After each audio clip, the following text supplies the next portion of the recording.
ที่มันสอบไปในแววที่เฮาบ่เข้าใจเนาะแม้กระทั่งคนในครอบครัวอย่างนี้บางทีเรื่องของลูกสะใภ้กับแม่ผัวนี่มันตึงเอากันเนาะบ่ฮู้เรื่องที่เปิ้นมีนั้นมันจะเอากันอย่างใดบ่ฮู้ว่าพิษกันมาหรือว่าโดนไอ้อย่างมานักต่อใดบ่ฮู้ว่าถึงได้กระทำถึงขนาดนั้นนะนี่แต่ละข่าวนี้มันสร้างความสลดหดหู่แต่อย่างใดก็ตามเถอะศรัทธาอีปออีแบการเกิดมาทุกคนนั้นและมันก็ตายทุกคนจะตายวันใดเวลาใดเท่านั้นเนาะความกลัวเฮากลัวนักไปกังวลนักไปมันก็คงจะบ่เป็นสิ่งที่ดีกับเฮาต่อใดเนาะจิตจะกลายเป็นคนจิตวิตกไปนี่เอามาเรื่องความกลัวเนาะมีชายหนุ่มคนจำเป็นต้องเดินทางจากตลาดในตัวเมืองเพื่อจะกลับบ้านในชนบทใช้เวลาเดินทางเป็นชั่วโมงขณะนั้นเป็นเวลาเที่ยงคืนแล้วสัทธาบนถนนในชนบทมีแต่ความเงียบความมืดความว่างเปล่าวังเวงในยามดึกเช่นนี้ก็บ่มีผู้คนบ่มียานพาหนะใดๆวิ่งผ่านไปมากทาชายในคนนี้ก็อาศัยแสงจันทร์ข้างแรมซึ่งก็มันว่าแจ้งเท่าใดแหละเนาะแสงสว่างแม้จะบ่ค่อยสว่างมากนักแต่ก็พอมองหันหนทางแม้ว่าเขาจะมีไฟฉายอยู่ในมือก็เปิดผ่องปิดผ่องเพื่อประหยัดไฟระหว่างทางได้ผ่านป่าสะเม็ดซึ่งเป็นสถานที่ที่เปลี่ยวมากและบริเวณนี้รถยนต์โดยสารเกยพลิกคว่ำคนตายมาแล้วหลายศพทั้งเมื่อบ่ายเมินมานี่รถยนต์ก็ชนประสานงากันประสานงารถยนต์มีงากันจัด โจนกันเต็มโจนกันจังเปิ้นเอากำประสานงานี่คือจ้างมันโจนกัน ถ้าประสานงาก็หมายความว่าโจนกันซึ่งหน้าเต็มเนาะ ถามว่ารถมีงาถามพิษแล้วรถบ่มีงาแต่เอามาเปรียบเทียบก็มีรถจนประสานงากันมีคนเจ็บแล้วก็ตายหลายติว่านี่แหละนะสติป่าสะเม็ดนี้แต่เขาก็เดินมาถึงบริเวณเม็ดโดยความรู้สึกเงียบวังเวงหัวใจเร็ว คนคิงกะลุกติ๊กมือติกำไฟฉายมีเหงื่อออกเขาพยายามก้าวเท้าเดินผ่านบริเวณนั้นเร็วที่สุดทันใดนั้นสายตาของเขาก็มองไปที่ต้นกำปู่ใหญ่ริมทางซึ่งแผ่กิ่งก้านสาขาออกมาเกือบจะกึ่งกลางถนนเขาได้หันรูปร่างคนตัวสูงยาวกำลังโหนกิ่งกำปู่อยู่ตรงหน้าพอดีทันทีที่หันสะทาเขาตัวเย็นชาตึงขาตึงแข้งสมองบอกว่านี่คือผีใหญ่ต้องวิ่งวิ่งหนีพ้นวิ่งหนีให้เร็วที่สุดแต่เขาตั้งสติได้บอกตัวเองว่าอย่าวิ่งก่อนอย่าวิ่งอย่าเพิ่งวิ่งอย่ากลัวโลกนี้มันบ่มีผีบ่มีปลอบใจตัวเองโลกนี้บ่มีผีแล้วก็ฉายไฟฉายไปพอว่ามันเป็นตัวอย่างใดผีตัวนี้เนาะจะได้ต้องถ้าจะได้กลัวก็กลัว หรือว่าบ่ต้องกลัวจึงส่องไฟฉายดูความจริงก็ปรากฏภาพที่เขาหันคนห้อยโหนอยู่นั้นแท้ที่จริงแล้วก็เป็นกิ่งก้ามปูที่หักห้อยลงมาแก่งเพราะแรงลมบ่ใช่ผีสิ่งที่เขาหันอาจจะบ่ใช่เรื่องที่น่ากลัวซะท่าสิ่งที่เขาหันนั้นอาจจะบ่ใช่สิ่งที่น่ากลัวบ่ใช่สิ่งที่น่ากลัวหรือว่าเรื่องใหญ่โตอะไรนะเฮาควรจะตั้งสติปัดตกใจกว่าไปเสียก่อน ดังชายหนุ่มคนนี้ที่บอกกับตัวเองว่าอย่าเพิ่งกลัวบ่ต้องกลัวนะจ๊ะความจริงแล้วเหมือนกับเหตุการณ์ที่อาตมาพบนะตอนเป็นอันละอ่อนนักชั้นมัธยมศึกษาปีที่3มศ3นในสมัยนั้นเรียนอยู่โรงเรียนนอกสถานเรียนอยู่โรงเรียนบ้านเกิดโรงเรียนประจำตำบลมัธยมสมัยมีมัธยมในอำเภอนั้นในอำเภอบ้านนั้นมีมัธยมโรงเดียวเท่านั้นในตำบลอื่นๆในอำเภอเมืองปานก็มาเฮียนที่ฮั่นมาเฮียนด้วยกันฮะมีคนติดตำบลบ้านขอเปิ่นมาเฮียนอยู่ติดโรงเรียนเมืองมาติดตมาอยู่ชื่อโรงเรียนเมืองปานวิทยาเปิ่นก็มาอยู่กับพันลงเนาะพันลงว่าปอส่งนะอาจารย์ก็เป็นเปื่อนสนิทกับเปื่อนคนนี้ก็ไปนอนด้วยเปื่อนผ่องนะไปนอนไปนี่เอาไปเอามากลายเป็นใกล้จะปิดเทอมใกล้จะสอบจบนั้นไปนอนเป็นประจำ ไปนอนก็คือเกือบจะทุกวันสถาไปนอนพุ่นแล้วก็ตอนค่ำตอนแรงบางเตือก็ลงไปเอาเข้าลงไปเอาเข้าตีบ้านผ่องไปเอาเข้าตีบ้านปหลวงทรงผู้เป็นพันลงผ่องมีอยู่วันหนึ่งก็ไปกับเพื่อนนั้นไปเอาเข้าตีบ้านปหลวงทรงบ้านพันลงเพื่อนก็กลับก่อนอาตมาก็แวะแอว แวะแอวผู้สาวไปแอวสาวมศ3ไปแอวสาวแล้วไปแอวหาผู้สาวอยู่จนดึกสถานแล้วก็กลับทีนี้ถ้าเดินทางเส้นทางที่จะกลับนั้นถ้าไปตังใหญ่ตังหลวงนั้นก็มีคนเปิ่นยิงกันตายหน้าหัวลิงหันนัดลายหนึ่งแล้วก็ไปตัดปุ่นแหมลายหนึ่งกว่าจะไปถึงโรงเรียนมีคนตายยายตางตีหูนั้น3 ตีไปสายนี่ทำดีเนาะแต่ว่าคืนนั้นก็เดือนแจ้งดีนะสตาเดือนแจ้งดีเอาไปตังสายเพศดีกว่าไปตังลัดอีหรอในใจบอกว่าไปตังลัดก็เดินเตียวไปตังลัดก็ออกไปแหมตังเส้นทางนั้นนี่บอกฮู้ว่ามีคนตายในห้องแต่ว่ามีคนเฒ่าคนแก่เปิ้นบอกว่า เส้นทางเส้นนั้นนะมันมีน้ำบ่อหลวงอีกสถานน้ำบ่อหลวงน้ำบ่อนี้แล้วก็แถวนั้นมันมีผีกะยักษ์อีก บ่เคยหันกำจัดผีกะยักษ์เป็นอย่างไร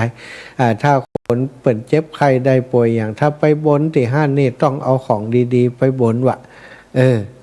บางเถื่อมันกินแมงหูหินอีลูเนาะว่าไปเชปะนะคนสมัยก่อนเป็นว่าอย่างอันนะอาตมาก็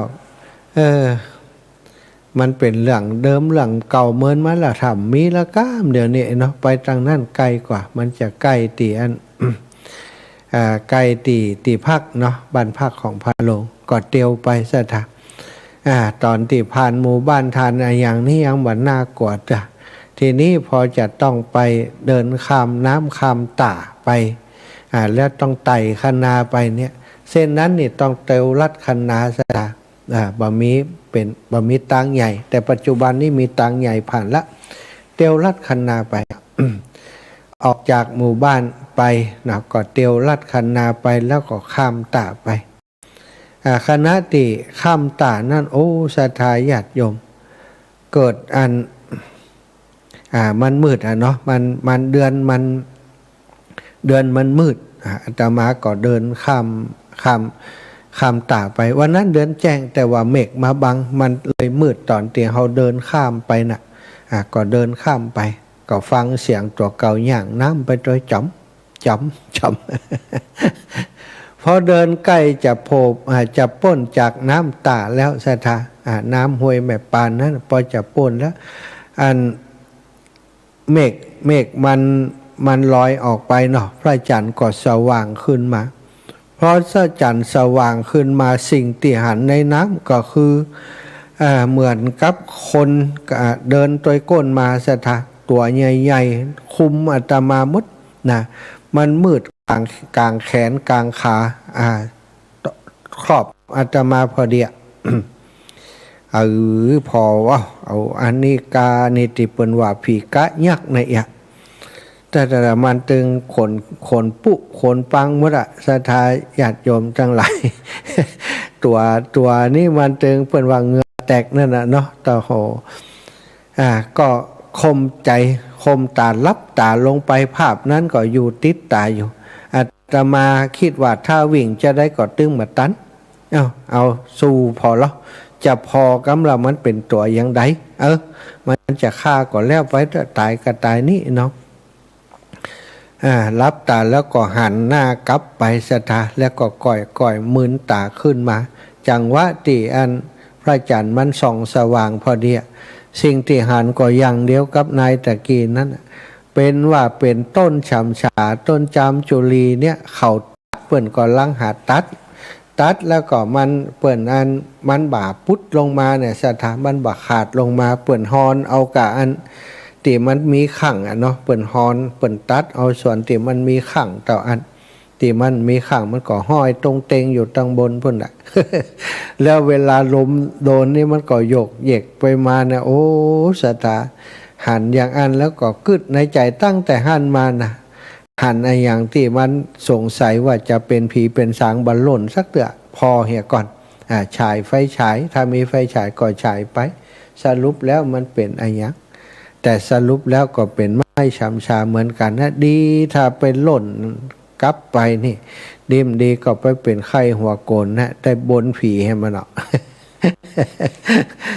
เนาะเหมือนกันครับนายคนนี้ความกลัวบางครั้งนี่มันเฮาสร้างขึ้นมาหลอกตัวเองเนาะยังมีคำพูดที่ควรจะบอกกับตัวเองอีกหลายคำเมื่อประสบกับเหตุการณ์หรือว่าเรื่องราวต่างๆในชีวิตเช่นบอกกับตัวเองว่าเฮาเป็นคนติดปอตัวหน้าเป็นคนกล้าเพราะควันหน้าเนาะเฮาเป็นคนเข้มแข็งปัญหาเล็กน้อยจิบจ้อยเหลือเกินนะปัญหาแค่นี้บันเหลือบากกว่าแห้งของเฮาใครๆก็ผิดพลาดได้เฮาจะเริ่มต้นชีวิตใหม่อันนี้กำอู้ที่เฮาจะปลอบใจตัวเองเวลาเฮากลัวเรื่องต่างๆเมื่อพบปัญหาเรื่องความรักก็ตามนะเฮาอาจจะบอกกับตัวเองว่าเขาบ่ฮักเฮาอย่ารักคือนักคิดเก็บมาคิดยุงใจทำไมเล่าคนดีๆยังมีที่ชอบเรา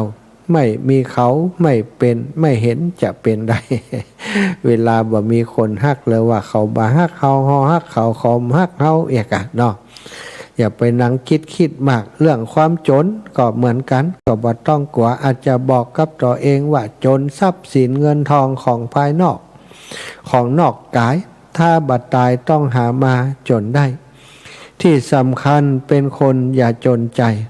จนแล้วหาที่ไหนไม่ได้เลยนะถ้าจนใจแล้วหาไอ้อย่างมาใส่เกาะ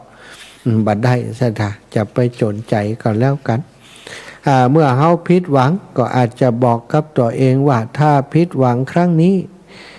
มิท้อถอยผิดหวังบ่อยก็หวังคราวครั้งใหม่หวัง100 ครั้งผิด100 ครั้งช่างปะไลหวังต่อไปเพื่อสมหวังแม้ครั้งเดียวนะศรัทธามันจะผิดหวังสัก100 ครั้งก็จังมันเนาะถูกสักงวด วันนี้ไฟถูกพ่องยกมือขึ้น เพียงครั้งเดียวเนาะคนที่มีชีวิตอยู่อย่างยากลำบากมักเป็นคนที่ขาดความอดทนเพราะฉะนั้นอย่าบอกตัวเองว่าความอดทนมีขีดจำกัดนะจ๊ะมันบ่มีขีดจำกัดถ้ามันจำกัดเสียแล้วถ้าเฮาหมดความอดทนก็เกิดเรื่องนะต้องเพิ่มความอดทนกับปัญหาต่างๆต่อไปถ้าเฮาบอกว่ามันมีขีดจำกัดเพราะนั้นเท่ากับว่าเฮากำลังจะสิ้นความอดทนนั่นเอง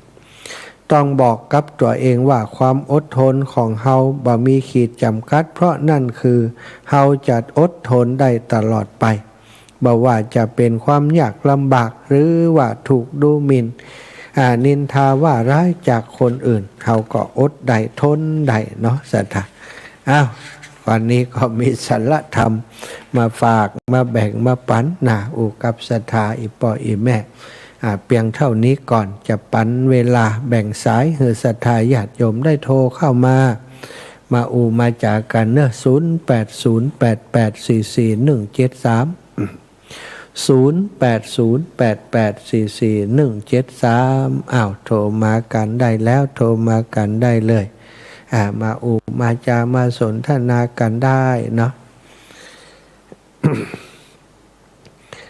สำหรับศรัทธานะที่จะไปตานเตียนนะจะไปตานเตียนวันที่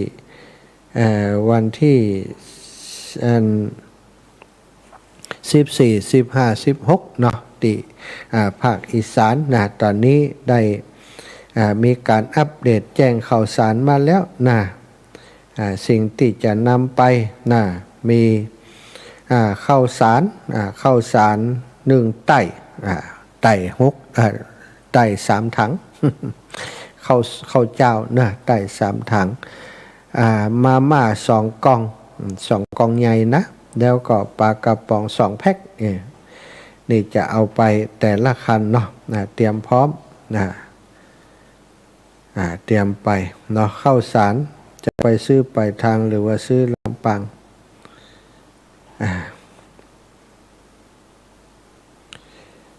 ศรัทธาญาติโยมอีปออีแม่ตั้งหลายเบอร์นี้นะ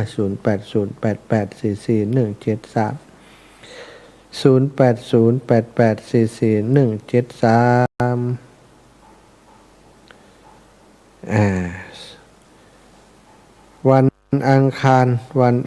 รไปที่บ้านฟ่อนล่ะวันอังคารเนอะศรัทธาพี่น้องบ้านฟ่อนเนาะเจริญพรเจ้าภาษาเจ้าท่านมหาเจ้าแม่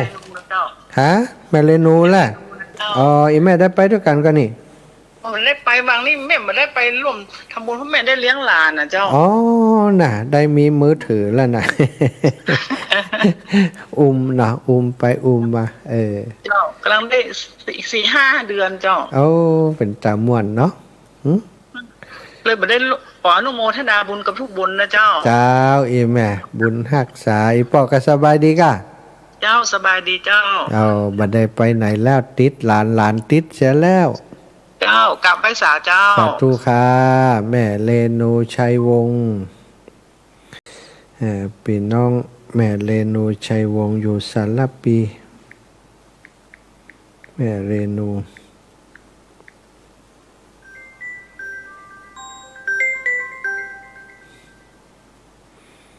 แม่บัวขี้วันใดก็วันที่3เนาะเจ้าวันสามเจ้าได้บ้านกงใจเจ้าบ้านแม่ถนอมเจ้าอย่ามาเข้าบรรจุก่อนอย่าเข้าบรรจุก่อนบรรจำไปตลาดบรรจำน้อยแล้วก็ไปบรรจุเนาะเจ้าปากันเนาะเจ้าวันนี้โยมเบิ่มก็ไปฮับเอาขยะออมบุญติบ้านโยมแม่จันเพ็ญอินตะวังบ้านผาลาดเน้อขอบคุณโยมแม่จันเพ็ญได้ฝากปัจจัยถวายกาไฟมา2 เดือนกรกฎาคมกับเดือนสิงหาเดือนละ200เนาะก็เป็น400 บาทใช้นี้ติฝากหอม 300 บาทนะแล้วก็ถวายอาตมาภาพส่วนตัวอีก200รวมทั้งหมดเป็น900นะอนุโมทนาบุญปนานเมืองแก้วปวงคำปันสันติสุขบริจาคกาน้ำกาไฟมาแหม200 บาทนะขอบคุณมากอันนี้สำหรับวันนี้เนาะที่เปิดได้แล้วก็มีลูกหลานนะของปอวิชัยแม่จันแก้วรอดพยัญนะปีโยมปีชุติการรอดพยัญได้ถวายปัจจัยมา100 บาทเป็นการน้ำกาไฟเนอะแม่บุญมีบุญสวัสดิ์ศรีหมด9ฝากปัจจัยไปหอมบุญผ้าป่าที่วัดพระพุทธบาทอุดมน้ำบ่อสาวาเนาะแล้วก็แม่เบาะตาหน้าวงทำบุญเอาไว้ไปนะวันนี้ ไปที่บันสีหมดเก้าเนาะแล้วก็บันหนองยางเปิ่นก็ถวายปัจจัยส่วนนี้มาก็ขอบคุณทุกคนเนอะปีเดือนนี้ก็หลายตังค์อยู่สำหรับการน้ำกับไฟกาจ่ายกับไฟสถานีวิทยุของเฮาเนาะก็หาไปตอนนี้ก็ทำเรื่องขยะออมบุญไปส่วนหนึ่งก็จะเอามาเตรียมมาเติมมาเพิ่มเรื่องของกาไฟคือกับทางสถานีตอนนี้คือเจ้าหน้าที่สถานีเนาะได้ทำการคิดเรื่องของไฟหน่วยของไฟที่สถานีของเฮาใจพระท่านอาจารย์ใหญ่ได้ติดมิเตอร์ไว้แล้วนะถึงเปิ่นก็จ่ายรวมทั้งหมดที่วัดของเฮานี่ใช้ไฟอยู่ที่10,000 กว่าบาทสถาเจริญพรแม่รัตดาได้แล้วนะแม่รัตดาอาการเรือนรับแล้วโอ้โทรติดต่อยากแม่โอนค่าน้ำค่าไฟไปแต่เจ้านี่100 บาทเนาะเจ้าแม่เจ้าพอดีอันเนี่ยการอยู่บนหลังคาฝนมันตกมันหัวสบายดีก็เจ้าสบายดีอีแม่วันนี้มันไม่ได้ค่อยได้ติดต่อกันเนาะเจ้าอีแม่ฟังอยู่เนาะฟังอยู่ตลอดเนาะตลอดเป็นละอ่อนน้องคนใหม่เพิ่นโทรบัดตันไอ้เจ้าเดี๋ยวมันเลยเอาก่อนเพิ่นนี่เจ้าได้เจ้าดอยมาใหม่แล้วก็ไม่ได้โทรเจ้าแม่ขอบคุณแม่เนอะกราบไหว้ศาลเจ้าบุญฮักษาแม่แม่น้อยอุตุดีไปทำวัดมาแล้วกาเจ้าไปทำนะแม่ไปทำวัดมาเดียวนี่แน่เจ้าเจ้าสาธุฝนตกก็ดูหลบฝนตกเป็นช่วงอีแม่ตะกี้ก็ลงน้อยหนึ่งบัดนักมันมีฝ้าห้องเก่าแต่ว่าฝนตกเจ้าแล้วหาลงซกแซดแม่มาพอดีฝนตกมันนี่น่ะเจ้าแม่เจ้าสาธุเนอแม่ไว้สาธุจ้าเจ้าแม่เป็นกำลังใจตัวลูกเนอสาธุค่ะแม่เจ้าศรัทธาญาติโยมมันถูกพี่น้องโถกหัวช่างป้ากันเด้อโถกหัวช่างหนอง5แล้วก็หัวทุ่งโถกหัวช่างหนอง5หัวทุ่งมีคนถามอาจารย์มาก่อนพรุ่งนี้โถกหัวช่างหนอง5หัวทุ่งได้ปะกันตอนเช้าศรัทธาญาติโยมตอนนี้เวลา 19:54 นาฬิกาเนาะวันที่12 สิงหาวันแม่แห่งชาติที่เครือข่ายคลื่นสีขาวอำเภอฝางจะทำการทอดผ้าป่าเพื่อจะหาทุนซื้ออุปกรณ์เครื่องส่งให้กับสถานีวิทยุเพื่อคลื่นสีขาววัดพระพุทธบาทอุดมน้ำบ่อสาวาซึ่งอุปกรณ์มีปัญหาเนาะเครื่องส่งเหมือนกันมีปัญหาก็จะได้หาทุนซื้อเครื่องมาเปลี่ยนเอาเครื่องนั้นเอาไว้สำรองเวลาเครื่องนั้นลุกก็เปลี่ยนเครื่องนั้นใส่ เพราะออกอากาศทุกวันเป็นเรื่องธรรมดาที่เครื่องจะมีปัญหาเนาะมันก็มีปัญหาตามอายุการใช้งานของมันมันใช้ทั้งวันบางสถานีอย่างของเฮานี่พักประมาณ 3-4 ชั่วโมงนอกนั้นก็ออกอากาศตลอดก็มีการใช้จ่ายในส่วนของกาไฟฟ้าแล้วก็กาอินเทอร์เน็ตแล้วก็กาซ่อมแซมวัสดุอุปกรณ์ต่างๆพี่น้องบ้านจูดบ้านจำบ้านปงใต้วันที่3วันจันทร์เนาะวันนี้วันที่1พรุ่งนี้ที่2วันฮื้อส่วนวันอังคารนี้ปะกันบ้านฟ่อนก็จะเอาซองไปปั่นศรัทธาด้วยนะซองที่จะไปร่วมบุญผ้าป่าที่อำเภอฝางอำเภอฝางก็จะเอาซองไปให้อีปออีแม่ด้วยสนับสนุนร่วมบุญด้วยกันคนละเล็กละน้อยแล้วก็วันฮื้อก็จะวันอังคารน้องสมจิตนิมนต์ ที่บ้านฟ่อนบ้านสาราหลวงบ้านโป่งแสนทองเอาละศรัทธาเวลาตอนนี้19:57 นาทีก็ขอนำรายการจากลาศรัทธาญาติโยมไปโดยเวลาเพียงเท่านี้ขอความสุขความสัสดีจงมีแก่ศรัทธาสาธุชนทุกท่านเนอะจัตตารโอธรรมาวัฏันติอายุโนสุขังภะลัง